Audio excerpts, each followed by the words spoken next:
Bonjour à tous, et bienvenue en ce 10 septembre 2023, dans une vidéo qui va s'atteler à essayer de comprendre où va la monnaie. Où vont les capitaux, qui circulent de marché en marché comme de l'eau dans des vases communicants.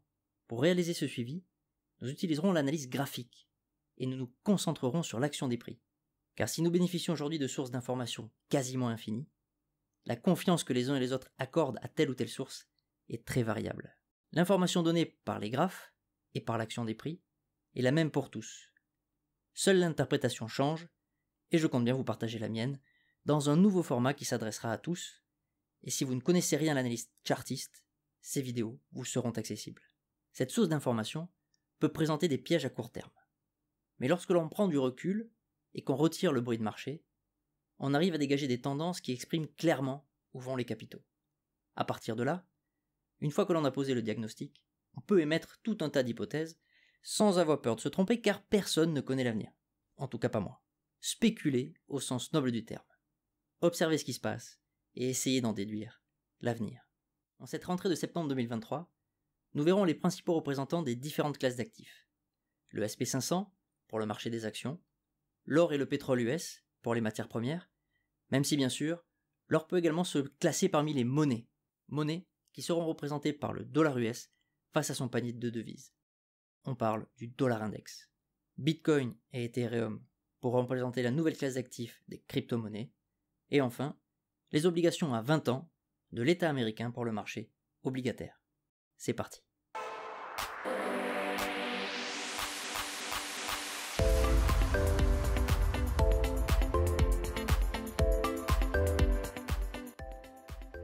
Vous regardez l'index SP500 qui répertorie les 500 plus grosses entreprises des États-Unis. Le graphique étant mensuel, chaque bougie représente donc un mois. Vous pouvez voir que depuis l'été 2013, et après une action des prix qui a latéralisé pendant 13 ans, et qui a connu deux crises, 2000 et 2008, ce marché, cette classe d'actifs est en tendance haussière. Les plus hauts ont été atteints en janvier 2022, et l'action des prix a subi une première correction avec une grande vague de baisse qui a été stoppée in extremis en octobre 2022. Depuis, le marché rebondit et nous nous retrouvons ici, comme sur beaucoup d'autres classes d'actifs, sur une zone charnière. En effet, nous sommes sur des niveaux où il est rationnel pour les vendeurs de se repositionner, de renforcer ou de recréer des positions vendeuses. Le ratio risque-récompense des scénarios baissiers est beaucoup plus évident que celui des scénarios haussiers. Cependant, le rapport de force au niveau du RSI est toujours en faveur des acheteurs sur cette échelle, ainsi que sur l'échelle de temps inférieure en hebdomadaire. L'action des prix est toujours haussière, même s'il est tout à fait possible que nous réattaquions ce support. S'il cède, nous verrons alors se matérialiser le scénario baissier, mais s'il résiste, nous assisterons peut-être à une relance à la hausse et à de nouveaux plus hauts.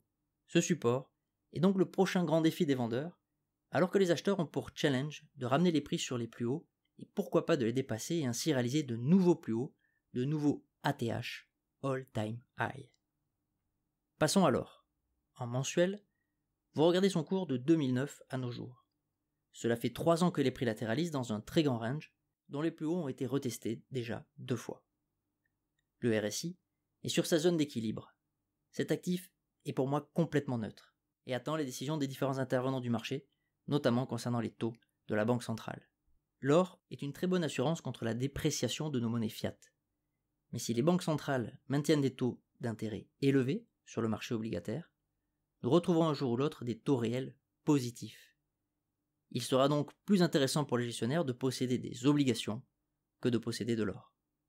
Sur le très long terme, l'or reste bien évidemment haussier, car jusqu'à preuve du contraire, la tentation de créer toujours plus de monnaie est visiblement trop forte et cette inflation amène progressivement à la perte de pouvoir d'achat de nos monnaies fiat. En hebdomadaire, c'est le même tableau, nous nous rapprochons gentiment du milieu du range, avec un RSI complètement à l'équilibre. Le pétrole US, en trimestriel cette fois, chaque bougie représente bien 3 mois. Vous avez ici la vision long terme, débutant dans les années 80 jusqu'à nos jours. Le petit rectangle bleu désigne une zone de support qui est travaillée depuis maintenant 1 an. Ce support, qui avant 2022 était une résistance, a été franchi en janvier 2022. Il semblerait que la résolution de l'affrontement entre acheteurs et vendeurs soit haussière.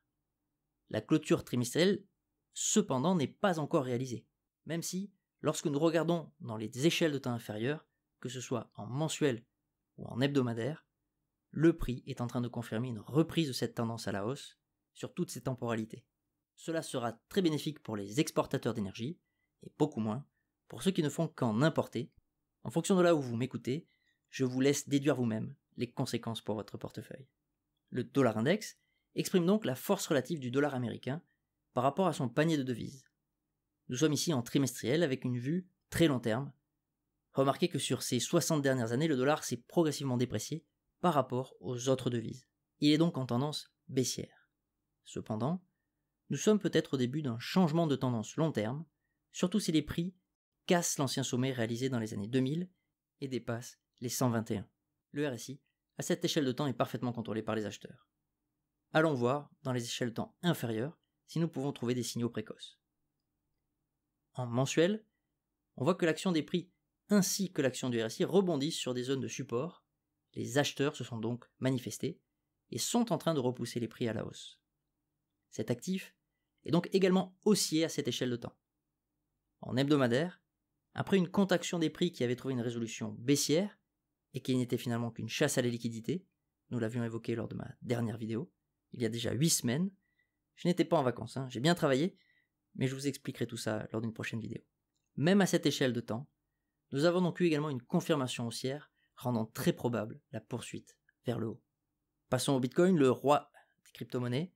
Il est sur l'échelle trimestrielle en tendance haussière. Nous le visualisons également sur l'échelle mensuelle avec un retour des prix sur des zones clés, sur des supports clés qui doivent tenir pour ne pas avoir un retest des plus bas et pourquoi pas, peut-être, de nouveaux plus bas. Il peut tout à fait s'agir de ce que l'on appelle un pullback, un test de la résistance précédemment cassée qui est devenue support et qui servira de trampoline pour une reprise haussière. Et si nous réintégrons, cela sera de très mauvais augure. Allons voir ça plus précisément à l'échelle hebdomadaire. Pour ceux qui découvrent la chaîne, je vous mets la vision macroscopique, que vous puissiez visualiser correctement les différentes zones de range et d'extension haussière et baissière, avant de zoomer sur la période plus récente. Sur les dernières semaines, nous avons donc échoué à réintégrer l'ancien très grand range qui va en gros des 32 000 aux 70 000 $ pour un Bitcoin. Nous nous retrouvons désormais pile sur le sommet de l'ancien range qui fait effet de support. L'action du RSI a elle déjà cassé par le bas sa zone d'équilibre et a été reprise en main par les vendeurs, alors que l'action des prix, pour l'instant, latéralise. Est-ce que le RSI a de l'avance? Ou est-ce que les prix ont du retard? Ou encore est-ce un piège? Malheureusement, je n'ai pas la réponse, mais si nous réintégrons le range précédent, il est très très probable que nous allions réattaquer les plus bas, voire peut-être réaliser de nouvelles percées. Je ne crois pas que ce scénario baissier soit le plus probable, mais j'ai sûrement un biais positif. Rappelez-vous que l'essentiel est de connaître ces biais et de les prendre en compte dans vos stratégies d'investissement. Vous pensez que le Bitcoin va monter à long terme? Très bien. Que faites-vous si ce n'est pas le cas? L'avez-vous seulement envisagé? Avez-vous agi et pris vos dispositions au cas où ce scénario se réaliserait? C'est un exemple de bonne question à se poser, et la réponse ne peut être qu'individuelle. La BTC dominance, qui représente la part que prend la capitalisation du Bitcoin par rapport à la capitalisation de tout le marché des crypto-monnaies.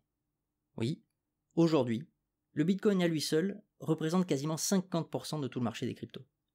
Cet indice a donné un signal en trimestriel assez puissant, avec une résolution haussière de ce gros W, de cette grosse figure bullish, et là, nous pourrions assister à un simple pullback, avant peut-être une réextension à la hausse, ce qui illustrerait que les capitaux se réfugieraient à nouveau, majoritairement dans le Bitcoin avant de penser à toute autre crypto. On retrouve cette même image sur les échelles de temps inférieures, que ce soit en mensuel ou en hebdomadaire. Pour représenter les crypto-monnaies, j'utiliserai Ethereum. Je rappelle la tendance long terme en trimestriel qui est haussière. En revanche, les choses se gâchent un peu sur les échelles de temps inférieures. Et que ce soit à l'échelle mensuelle ou hebdomadaire, nous constatons que le RSI est dominé par les vendeurs. Le prix latéralise sous un support qui avait servi pendant de nombreux mois. Il est désormais tout à fait probable que nous allions revisiter le bas du range et que l'on revoie un Ether autour des 1000 $. Une autre façon de visualiser le rapport de force entre Bitcoin et les autres crypto-monnaies est d'analyser la paire ETH face à BTC. Sur le temps long, nous sommes ici en mensuel, on voit que la tendance est haussière. Certains pourraient même visualiser une magnifique tasséance. Je ne vous explique pas si elle casse à la hausse la poussée d'ETH face au BTC. Elle serait folle. Pour le moment, on ne visualise qu'une interminable latéralisation qui dure depuis plus de 2 ans. Nous n'avons qu'à attendre patiemment la décision du marché. Mais que ce soit en mensuel ou en hebdomadaire, vous le voyez, l'action du prix et du RSI sont neutres. Et lorsque ça va bouger, ça risque de bouger très fort.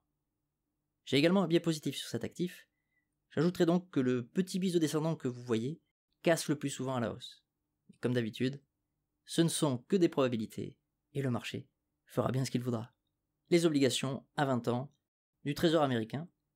Vous visualisez la valeur des obligations sur le marché secondaire, c'est-à-dire le prix que vous retireriez si vous deviez vendre votre contrat obligataire sur le marché secondaire pour récupérer les liquidités que vous aviez prêtées à l'État américain. Vous remarquez que si vous avez prêté malheureusement en 2020, vos obligations ont été dépréciées de 47%, et leur valeur marchande ne représente désormais qu'un peu plus de 50% de la somme que vous avez prêtée. Cette baisse est due à la remontée des taux que je vous affiche également sur le graphique en orange.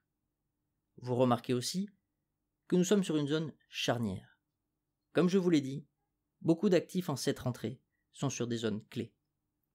Si les taux d'intérêt continuent d'augmenter, nous verrons de nouveaux plus bas sur les valorisations des obligations, ce qui entraînera probablement de nouvelles faillites, car ces actifs sont souvent utilisés comme collatéral pour émettre des prêts par exemple, et sont comptabilisés dans les bilans comptables de nos banques et assurances.